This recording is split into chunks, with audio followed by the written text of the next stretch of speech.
Jonathan Adams had it all. A billion-dollar tech empire, a penthouse that scraped the clouds, and a wife, Lillian, whose quiet grace was the envy of their social circle. But ambition is a hungry beast. He threw it all away for a firestorm of passion with his brilliant, ruthless protégé, Maureen Carter. The night he told Lillian he was leaving, he never imagined the secret she held, a new life growing inside her. He walked away, convincing himself it was a clean break, a necessary sacrifice for a more thrilling future. Months later, haunted by a silence he couldn't explain, he would find himself standing in the doorway of her new, humble life, his heart stopping as he saw her motionless on the sofa. In that single, terrifying moment, the millionaire who had everything realized he had truly lost it all. The click of the penthouse door was a sound Lillian Brooks had learned to interpret. There was the 10 p.m. click, tired but triumphant, when a deal was closed. There was the 1 a.m. click, heavy with exhaustion and the faint scent of whiskey after a board meeting had gone south. Tonight's 8:30 p.m. click was different. It was hesitant, almost guilty. Jonathan Adams shrugged off his custom-tailored jacket, the fabric whispering of wealth he'd earned with relentless, single-minded focus. He loosened his silk tie, his movements mechanical. "Long day," he murmured, not quite meeting her eyes as he walked past her, toward the sprawling, floor-to-ceiling windows that overlooked the city's glittering expanse. "I kept dinner warm," Lillian said softly, her voice a gentle counterpoint to the city's hum. She'd made his favorite, osso buco, a slow braised dish that had taken her all afternoon. The aroma filled their cavernous, minimalist home, a space designed by a famous architect to be impressive, not comfortable. It felt like living in a museum. "Not hungry," he said, his back still to her. Lillian's heart did a familiar, painful squeeze. For months, it had been like this. He was a ghost in their own home, physically present, but emotionally a million miles away. He'd built his company, Nexus Innovations, from a garage startup into a global behemoth. But the man she married, the passionate, driven dreamer who'd sketch ideas on napkins, had been replaced by this cold, distant CEO. She'd given up her own promising career as an art curator to support his dream, a choice she'd made with an open heart. Now she felt like just another one of his assets, polished and maintained, but rarely appreciated. She smoothed a hand over her stomach, a nervous habit she'd developed recently. She had a secret, a fragile, beautiful hope she believed could bridge the chasm that had opened between them. She just needed the right moment. The right moment, Lillian decided, would be Saturday. Jonathan had promised, a rare, solid promise, that they would have the entire day to themselves. No calls, no emails, no emergencies. Just them. On Friday morning, after he'd left for the office in a chauffeured town car, Lillian stood in the marble-clad bathroom, her heart thundering against her ribs. She stared at the small plastic stick on the counter. 2 pink lines, bold, clear, and undeniable. A sob of pure joy escaped her lips. Tears streamed down her face, but these were happy tears, the kind she hadn't shed in years. A baby. Their baby. This was it. This was the anchor they needed, the miracle that would remind Jonathan of the life they had sworn to build together. It would be more than just Nexus Innovations and stock prices. It would be a family. She spent the entire day in a giddy haze. She bought a tiny pair of white booties and a small, elegant gift box. She planned a perfect evening, a simple, home-cooked meal, their favorite music, and then she would give him the box. She imagined his surprise, the flicker of shock in his deep blue eyes, giving way to a slow, brilliant smile. The real smile she missed so dearly. She pictured him wrapping his arms around her, holding her tight, his hand resting protectively over the new life she carried. This wouldn't just fix things, it would remake them. It would bring him home. For good. Saturday arrived, but Jonathan was late. An hour passed, then 2. Lillian's carefully prepared risotto grew cold on the stove. The candles she'd lit began to melt into puddles of wax. The hopeful energy in the apartment slowly fizzled into the familiar ache of disappointment. When he finally walked in, close to 10 p.m., he looked haggard. But there was something else in his eyes, too. A strange resolve that made her stomach clench with a fear that had nothing to do with her pregnancy. "John, is everything okay?" she asked, her voice small. He didn't answer immediately. He walked over to the bar and poured himself a scotch, his hand shaking slightly. He downed it in one go before turning to face her. The look on his face was one she'd never seen before, a chilling mixture of pity and finality. "Lillian, we need to talk," he began, the words a cliché that landed like a punch. "I haven't been fair to you. For a long time now." She stood frozen, the little gift box feeling impossibly heavy in her hands. "What are you talking about?" He took a deep breath. "I'm in love with someone else." The words hung in the air, sucking all the oxygen from the room. Lillian felt the floor tilt beneath her feet. It couldn't be real. This was a nightmare. "What?" she whispered. "Her name is Maureen Carter," he continued, his voice devoid of emotion, as if he were discussing a business merger. "She's the head of my R&D department. She understands my world. She understands me. We've been seeing each other for 6 months. 6 months. A timeline of deceit overlaid itself onto her memories. The late nights, the business trips, the emotional distance. It all clicked into place with horrifying clarity. "No," she said, shaking her head in disbelief. "No, Jonathan, you can't." "I'm sorry, Lillian. I truly am. But I can't live a lie anymore," he said, his voice firming up, any flicker of regret extinguished by his decision. "I want a divorce."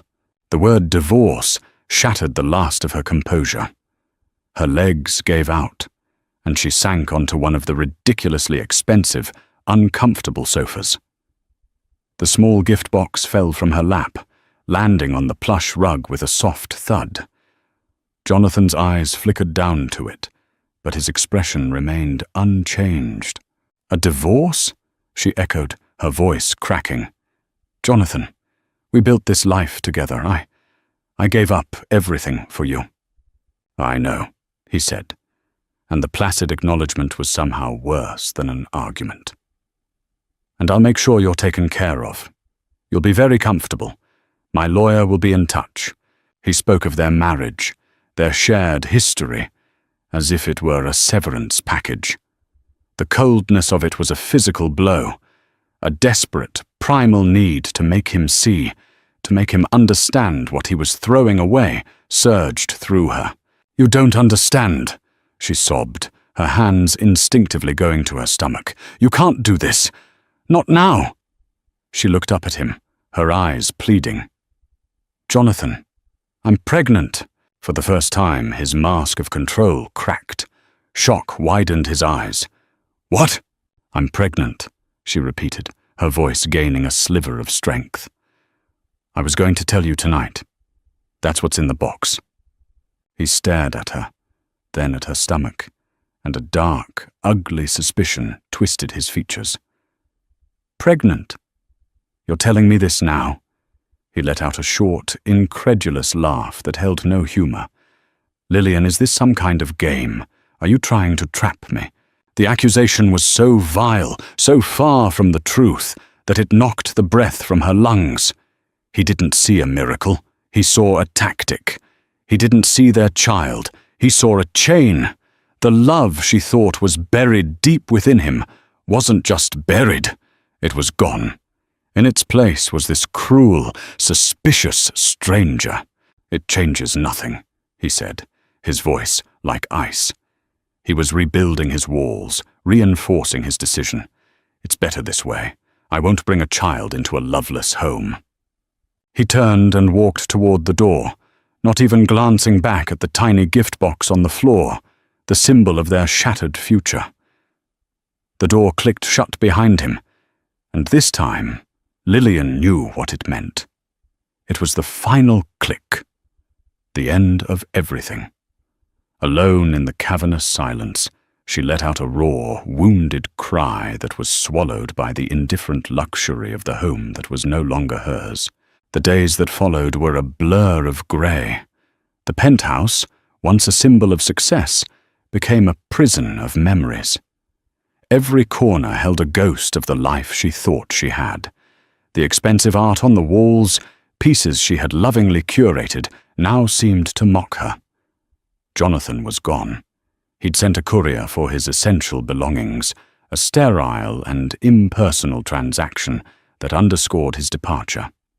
His lawyer, a woman with a sympathetic but firm demeanor, had been in touch. The divorce papers were being drafted. Lillian felt herself adrift in a sea of grief and shock. For 2 days, she barely moved from the sofa, the same spot where her world had imploded. Then, a key turned in the lock. It wasn't Jonathan. It was Chloe, her best friend, her face etched with worry. "Lil, your phone's been off. I was so scared," Chloe said, rushing to her side and wrapping her in a fierce hug. The simple act of human contact broke the dam. Lillian collapsed into her friend's arms, sobbing uncontrollably. She poured out the whole sordid story. The affair, the cold confession, the cruel accusation. Chloe listened, her expression hardening with fury at Jonathan. "That absolute bastard," Chloe seethed. "To do that to you. And now, when you're pregnant—" She held Lillian at arm's length. "Okay, that's it. Operation Phoenix begins now. We are rising from these designer ashes." Chloe's pragmatic energy was the lifeline Lillian needed. First, she made Lillian eat. Then, she helped her pack.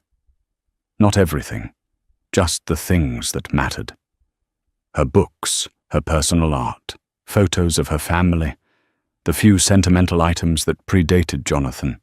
They left the designer clothes, the expensive jewelry, the soulless furniture. "You don't need any of this," Chloe stated, gesturing around the opulent apartment. "This is his cage, not your home." With Chloe's help, Lillian found a small, 2-bedroom apartment in a quiet, tree-lined neighborhood miles away from the heartless glitter of downtown. It was modest, with old hardwood floors and big windows that let in the afternoon sun. It was the kind of place she could have afforded on her old curator's salary. It felt real. As she signed the lease, using the emergency savings she'd always kept separate, she felt the first flicker of agency she'd had in a decade. She was terrified, but she was no longer just a victim of Jonathan's choices. She was making her own. The day she moved out of the penthouse for good, she didn't look back. Jonathan Adams dove headfirst into his new life with Maureen Carter, treating it like a corporate takeover. He moved her into a sleek, modern condo, even more audacious than the one he'd shared with Lillian. It was all glass and steel, a testament to a future unburdened by the past. He bought her extravagant gifts, a rare diamond necklace, a cherry-red sports car, a weekend trip to Paris on a private jet. The business journals and gossip columns lapped it up, painting him as a titan of industry, with a love life as bold as his business ventures. Maureen was everything Lillian wasn't. She was fierce, ambitious, and utterly consumed by the world of power and success they now shared. Their conversations were about market disruption and quarterly earnings. Their passion was a volatile, high-stakes game that mirrored the boardroom. In the beginning, it was intoxicating. It was the validation he craved. He had chosen fire over comfort, ambition over-obligation. He told himself he was happy, but guilt is a persistent ghost. It would find him in the quiet moments. He'd be in a meeting, and an image of Lillian's devastated face would flash in his mind. He'd wake up in the middle of the night in a cold sweat, the echo of her whispered words, "I'm pregnant," reverberating in the sterile darkness of his new bedroom. He'd push the thoughts away, burying them under more work, more champagne, more of Morin's consuming presence. He was running from a memory, but the faster he ran, the more it seemed to pursue him. Miles away, Lillian was building a different kind of life. Her small apartment was slowly becoming a home. She unpacked her books, hung her favorite prints, and bought a comfortable rocking chair for the second bedroom, which she was turning into a nursery. The first few weeks were brutally hard. Morning sickness was relentless, and the loneliness at night was a physical weight. Her savings were dwindling faster than she'd anticipated. Pride was a luxury she could no longer afford. She reached out to a contact at a small, independent art gallery. The owner, a kind, older woman named Eleanor, remembered Lillian's sharp eye and reputation. She couldn't offer a full-time curator position, but she hired her as a part-time consultant, helping to source and appraise pieces from emerging artists. The work was a balm for her soul. It reconnected her to a part of herself she thought was lost forever. Walking through the quiet gallery, discussing the nuance of brush strokes and color palettes, she felt a sense of purpose return. She started attending prenatal yoga classes where she met other expectant mothers. They talked about cravings and fears, stretch marks and strollers. In their shared experience, she found a quiet community. She was no longer just Jonathan Adams's discarded wife. She was Lillian Brooks, an art consultant, a mother-to-be. She was struggling and she was scared, but with every passing day, a quiet, resilient strength grew within her, solid and real. It was a strength forged in heartbreak, and it was entirely her own. The gloss of Jonathan and Morin's romance began to wear thin. Morin, having secured her place by his side, started to push for more. She wanted the ultimate merger. Marriage. "When are you going to put a ring on my finger, John?" she'd ask, half joking but with a sharp, serious edge. "The divorce isn't even finalized. People are talking. It's being handled," he'd say dismissively, but her words pricked at his unease. Morin grew increasingly possessive. She resented any mention of his past, however indirect. Once, he'd absently picked up a baby sweater in a department store window, his thoughts drifting. Morin had yanked his arm away. "What are you looking at that for?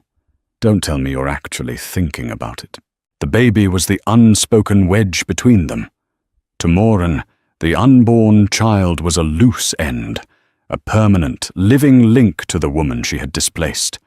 She saw it as a threat to her claim on him. To Jonathan, the baby was a growing knot of guilt in his gut. He tried to compartmentalize it, to treat it as a financial obligation to be managed by his lawyers, but it wasn't working. Their arguments became more frequent. The thrilling fire of their affair was becoming a draining, consuming blaze. He started to see a desperate insecurity beneath Morin's confident exterior. She hadn't just wanted him, she wanted his life, his status, his power. And she was terrified that the ghost of his past and the reality of his future child could take it all away. The realization was unsettling. He had blown up his life for a passion that was starting to feel as hollow as the penthouse he'd abandoned. It had been 3 months. 3 months of court-mandated silence as the lawyers hashed out the financials of the divorce. He had agreed to a generous settlement, a guilt tax, he'd called it privately. But he hadn't spoken a single word to Lillian. He had no idea how she was, where she was living, or what she was doing. He only knew she hadn't contested the divorce. The not knowing began to eat at him. Was she okay? Was the baby okay? He tried to rationalize his distance. She needs space. Contact would only hurt her more. But he knew it was a coward's excuse. He was afraid to face her, afraid of the judgment in her eyes, afraid of the man she would see when she looked at him. One night, he was alone. Maureen was at a tech gala he couldn't bring himself to attend. He sat in his sterile condo, the silence pressing in on him. He pulled out his phone and stared at Lillian's contact name. His finger hovered over the call button. He thought of her collapse into the sofa, of the cruel things he'd said. "Are you trying to trap me?" The memory made his stomach churn with self-loathing. What kind of man was he? He had built an empire on predicting outcomes and managing risk, yet he had been utterly, catastrophically blind to the human cost of his actions. He was going to be a father who had abandoned his child's mother in her moment of greatest vulnerability. The thought was unbearable. His conscience, long suppressed by ambition and denial, screamed at him. He had to know if she was all right. He had to do something. With a trembling finger, Jonathan pressed the call button. It rang once, twice, 3 times, 4, before going to voicemail. Lillian's voice, calm, professional, the one she used for her old gallery work, filled his ear. "You've reached Lillian Brooks. Please leave a message." He hung up without saying anything, a wave of cold dread washing over him. She didn't pick up. Of course, she didn't. Why would she want to talk to him? He tried to tell himself it was nothing. She was probably busy, or sleeping. He waited an hour, pacing the length of his condo, the city lights below seeming to mock his agitation. He called again. Straight to voicemail. Panic, sharp and acidic, began to rise in his throat. This wasn't right. Even if she hated him, Lillian was polite. She would have at least sent a text telling him to leave her alone. The silence felt wrong. It felt dangerous. He called his lawyer. "I need Lillian's address," he said, his voice tight. "Jonathan, I don't think that's a good idea," the lawyer advised, her voice cautious. "The terms of the separation." "I don't care about the terms," he snapped. "Something's wrong. I can feel it. Just send me the address. Now." A minute later, a text message pinged with a street name and apartment number in a part of the city he hadn't been to in years. He grabbed his car keys, his heart hammering against his ribs. He didn't know what he was expecting to find. He just knew he had to go. As he sped through the city streets, leaving his new life in the rearview mirror, he was consumed by a single, terrifying thought. What if he was too late? The apartment building was a modest, 3-story brick structure, a world away from the gleaming towers he was used to. He found her unit on the 2nd floor. He stood before the plain wooden door, his hand raised to knock, but he hesitated. What right did he have to be here? He took a deep breath and knocked lightly. "Lillian?" No answer. He knocked again, louder this time. "Lillian, it's Jonathan. Please just let me know you're okay." Silence. The dread in his gut intensified into full-blown terror. He tried the doorknob. It was unlocked. A primal fear, cold and sharp, shot through him. He pushed the door open and stepped inside. The apartment was small but tidy. Sunlight streamed through a large window, illuminating dust motes dancing in the air. It was filled with her things, her books, her art, a half-finished baby blanket, and knitting needles resting in a basket. A wave of vertigo hit him as he took it all in. This was her life now, a life he had forced upon her. "Lillian," he called out, his voice hoarse. He walked past the small kitchen and into the living room. And then he saw her. She was on the sofa, half lying, half slumped, her head lolling at an unnatural angle. Her skin was waxy and pale, with a bluish tint to her lips. Her hand was resting on her stomach, where a pronounced, unmistakable baby bump was visible beneath her simple cotton dress. For a moment, his brain couldn't process the scene. She looked like a porcelain doll that had been dropped and broken. "Lil?" he whispered, rushing to her side. He touched her arm. It was cold. "Lillian!" He shook her shoulder gently. No response. Her breathing was shallow, barely perceptible. His blood ran cold. He fumbled for his phone, his fingers slick with sweat, and shaking so violently he could barely press the numbers. 911, what is your emergency? My wife, he stammered, the word feeling alien and fraudulent on his tongue. She's collapsed. She's pregnant. She's not responding. I'm at... He rattled off the address, his voice cracking with a terror so profound it felt like it was tearing him apart from the inside. In that moment, standing over the motionless body of the woman he had so callously discarded, Jonathan Adams, the billionaire titan, was utterly, devastatingly broken. The wail of the ambulance siren was a sound Jonathan would never forget. He followed it to the hospital in a daze, the short drive feeling like an eternity. He was relegated to the waiting room, a sterile beige box where time seemed to warp and stretch. Nurses and doctors bustled past, their faces grimly professional, ignoring the frantic, disheveled man in the expensive suit. He was no longer a CEO. He was just another terrified person waiting for news. Hours crawled by. He replayed the scene in her apartment over and over in his mind. Her pale face, the unnatural stillness, the curve of her belly. He had done this.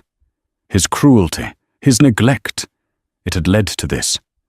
The empire he built felt like a pile of ashes. The thrill of his affair with Moran seemed like a sick, childish fantasy. Finally, a doctor with tired eyes and a kind face approached him. "Mr. Adams?" Jonathan shot to his feet. "Is she okay? The baby?" "Your wife is stable for now," the doctor began, his tone cautious. "She was suffering from severe dehydration and malnutrition, but the more serious issue is preeclampsia. Her blood pressure is dangerously high. It's a serious complication of pregnancy, often exacerbated by extreme stress." The doctor's gaze was pointed, and Jonathan felt the unspoken accusation like a physical blow. "We've managed to stabilize her, but she and the baby are both in a high-risk situation. We'll be monitoring them very closely. The next 24 hours are critical." Jonathan sagged back into his chair. The relief that she was alive immediately swamped by the fear of what could still happen. He had almost lost them both. Because of him. He was powerless, useless. All his money, all his influence, meant nothing in this place. All he could do was wait and pray to a God he hadn't spoken to in years. Late the next afternoon, a nurse informed him that Lillian was awake. His heart leaped into his throat. He followed the nurse to the ICU, his steps hesitant. He stopped in the doorway of her room. She looked small and fragile against the stark white sheets, hooked up to a web of monitors that beeped in a steady, reassuring rhythm. Her eyes fluttered open and found his. For a moment, there was just confusion. Then, as memory returned, her expression hardened. Fear, anger, and a deep, soul-crushing weariness washed over her face. "What are you doing here?" she whispered, her voice raspy. He took a tentative step into the room. "Lillian, I found you. I called the ambulance." He was stammering, the confident, commanding CEO completely gone. "I am so sorry. Sorry?" She cut him off, a spark of fire in her eyes. "You're sorry?" A dry, humorless laugh escaped her raw throat. "You destroy my life. You accuse me of trapping you. You abandon me and your child, and now you're sorry." Each word was a perfectly aimed dart. "I know," he said, his voice thick with shame. There's no excuse. I was a monster. Yes, you were, she said, the simple agreement more damning than any tirade. She turned her head away from him, looking toward the window. Please leave, she said, her voice flat and final. I don't want you here. Her rejection was a blade to the heart. But he knew he deserved it. He deserved so much more. He backed out of the room without another word, the beeping of the machines echoing his own frantic, broken heartbeat. He drove back to his condo in a stupor. When he walked in, Maureen was there, her arms crossed, her face a mask of fury. Where have you been? She demanded. Your phone has been off. You missed the gala. You disappeared all night. I find out from a gossip site that you were seen at a hospital. Were you with her? The venom in her voice, the selfish indignation. It was like a splash of cold water to his face. He looked at her, at the beautiful, ambitious woman he had chosen, and he felt nothing but revulsion. He saw not a partner, but the co-architect of his destruction. Yes, he said, his voice flat. I was with Lillian. She collapsed. She's in the hospital. She and the baby. They almost died. Maureen's face barely flickered with concern. Her anger quickly morphed into paranoid jealousy. Oh, how convenient. She collapses right when the divorce is about to be finalized. Are you really falling for this, John? The same accusation he had thrown at Lillian. Hearing it from Maureen's lips, aimed at a woman lying in an ICU bed, was monstrous. In that moment, the entire artifice of their relationship crumbled into dust. It wasn't love or passion. It was a transaction, a toxic symbiosis of ambition and ego. Get out, Jonathan said, his voice dangerously quiet. What? Maureen stared at him, incredulous. I said, get out, he repeated, his voice rising with a cold fury he hadn't felt before. It wasn't the anger of a frustrated CEO.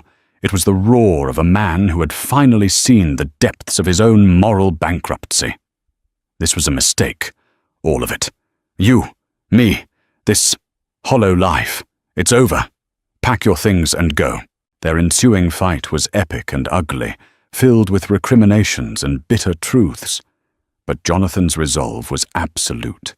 He had chosen the wrong person, the wrong life, for the wrong reasons. He had to start making things right.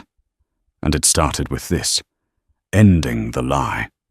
When Maureen finally stormed out, slamming the door behind her, the silence that followed wasn't empty.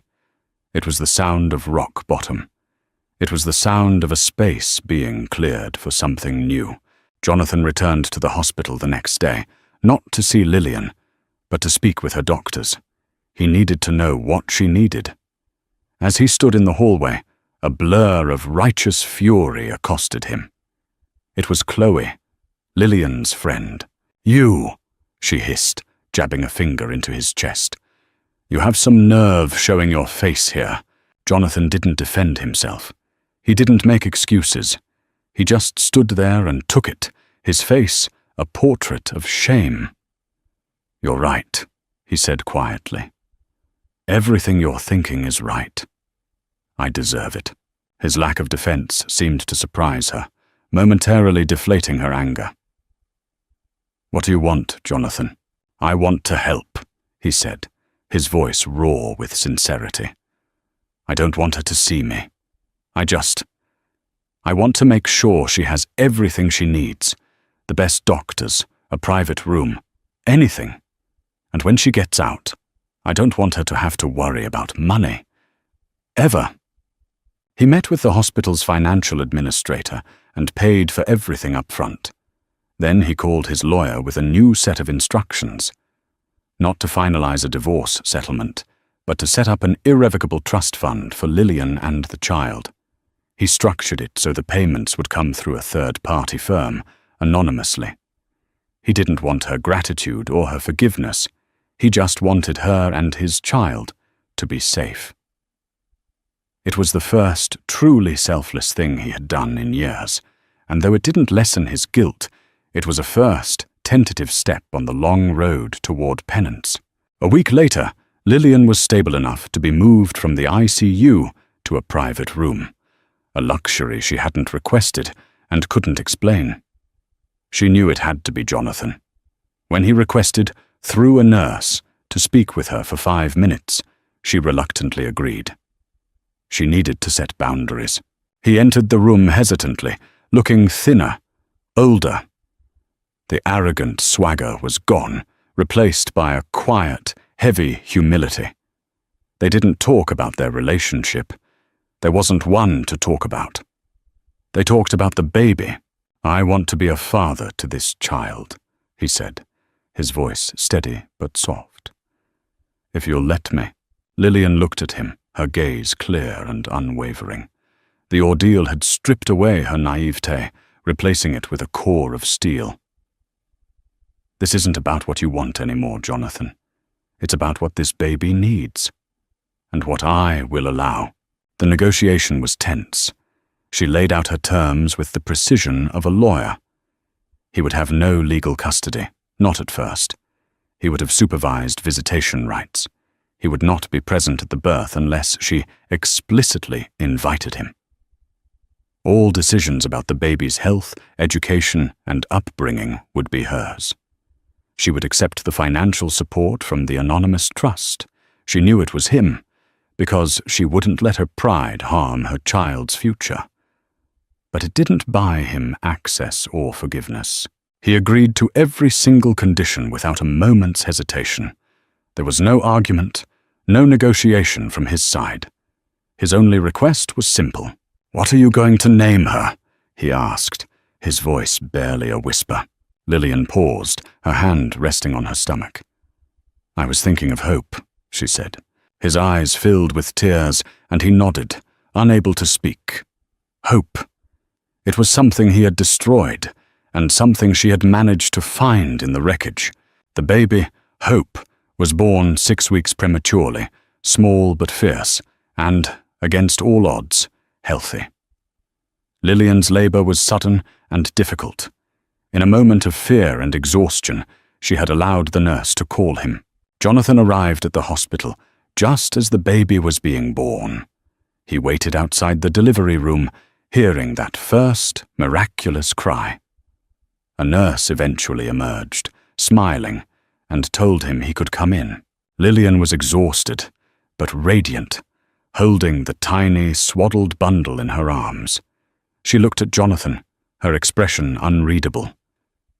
After a long moment, she nodded toward the baby. "Do you want to hold her?" His hands trembled as he reached for his daughter. He was terrified he would drop her, that he would break something so perfect and fragile.